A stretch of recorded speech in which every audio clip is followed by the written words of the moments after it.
guys! Welcome back to my vlog. May ubo at sipon po ang Lara ko. Kawawa talaga kasi ang lamig dito. Ang lamig-lamig lalo na sa madaling araw, oh. Kaya, oh, may sipon na ang lablab ko. Hey guys, kiss mo muna ako. Kiss. Aray! Kiss. Kiss. Kiss.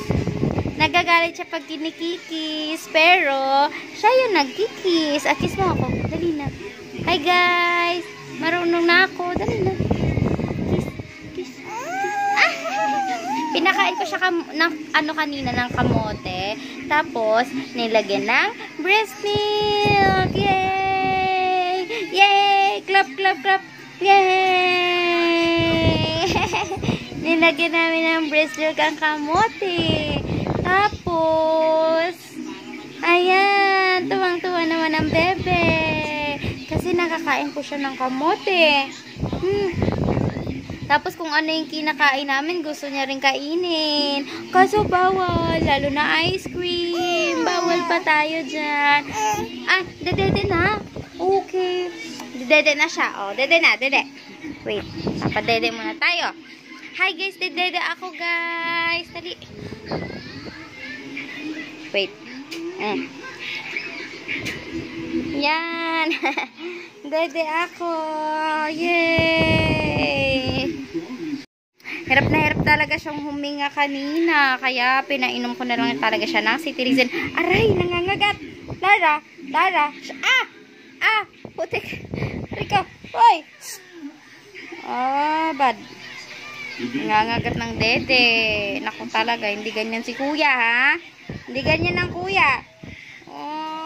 Hindi ganyan si kuya. Wait, pakita ang dede natin. Nangangagat ang dede. Kaya importante po talaga na may naka-reserve po tayong gamot. Para kung kailangan na po talaga nilang uminom ng gamot, papainumin na natin. Kagaya niyan, hirap na hirap talaga siyang huminga. Kaya ginawa ko, pinainom ko na lang. Kasi awang-awa na ako sa kanya eh. Pinainom ko na lang talaga siya ng cetirizine. Kasi sobrang kawawa na. Saka meron akong mga naka-reserve na gamot dito. Marami. Para sa lagnat. Ito. Wait. Ayan, oh. Ayan, may paracetamol. Ayan, ang dami kong gamot dyan. Para sa ubo. Ayan. Para kay kuya yan. Ayan. Lahat naka-reserve na. Para in case na kunyari, sa alas 11 na or alas 10 nagkaroon ng lagnat, pwede na natin mapainom.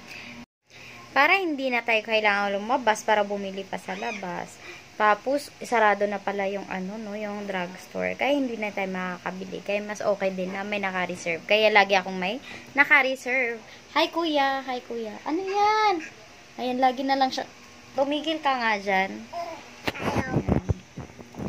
So, ayan, papakita ko sa inyo si Lara. Tcharan! Hi, ayan na ang baby. Oh, ayan. So, may naka-reserve po akong gamot para sa kanila ni kuya palagi. Hello, pinakain ko po pala siya ng kalabasa kanina.